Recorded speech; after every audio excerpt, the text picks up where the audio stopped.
Saint-André-les-Alpes, Courchon revit pour les Journées du patrimoine. En cette magnifique journée du 16 juin, le hameau de Courchon retrouvait un air de fête. L'Office de tourisme de Saint-André-les-Alpes avait organisé les Journées du patrimoine autour du vieux four à bois et de l'odeur du pain chaud. En effet, cette année le thème en était les savoir-faire culinaires et le patrimoine du goût. Le choix s'est tout naturellement porté sur le plus ancien et le plus apprécié de tous les aliments, le pain. Rustique et sans sophistication aucune, c'est pourtant celui dont le parfum retourne l'essence du gastronome averti comme du pique-niqueur.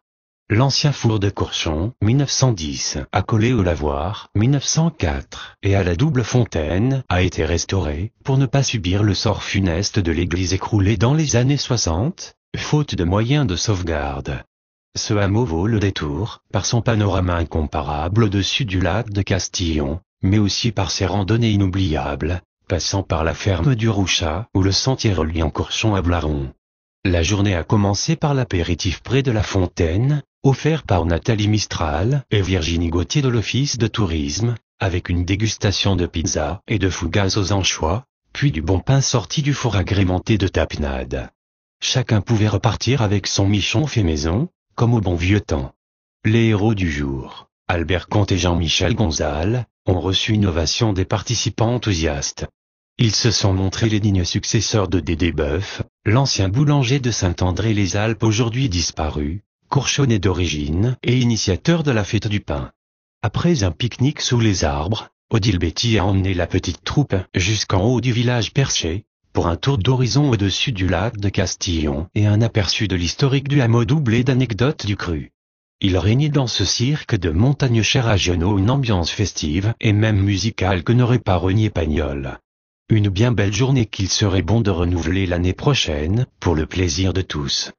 Après le repas de midi, où le partage était de mise, est-ce que tout le monde a joué le jeu de cet échange de plats et de connaissances culinaires? Je ne sais pas vraiment. Mais ceux qui ont partagé étaient heureux de cet échange. À la fin du repas, juste avant le parcours piétonnier vers le quartier de Rochas, une chorale improvisée a vu le jour, pour sceller ce moment de partage et de retrouvailles dans le village de Courchon. Je vous laisse découvrir les chanteuses.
Allaient gagner leur vie, loin de la terre où ils sont nés. Depuis longtemps ils ont rêvé de la ville et de ses secrets, du formica et du ciné. Les vieux, ce n'était pas original quand ils s'essuient machinal d'un revers de manche sur les lèvres. Mais ils savaient tout à propos, tuer la caille et le perdreau, et manger la corne de chèvre. Pourtant, que la montagne est belle, comment peut-on s'imaginer en voyant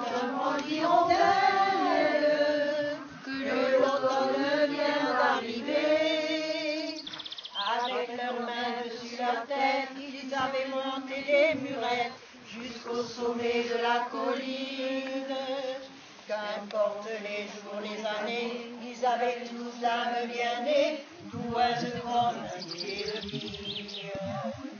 Les vignes, elles courent dans la forêt, le vent ne sera plus tiré, c'est une horrible piquette. Pour autant que la montagne est belle, comment peut-on s'imaginer, en voyant un vol d'hirondelle, que l'automne vient d'arriver? Deux chèvres et puis 4 moutons, une année bonne et l'autre non, et sans dimanche et sans sortie. Les filles veulent aller au bar, voir ce que l'on aime, et rentrer dans son HLM pour manger le poulet au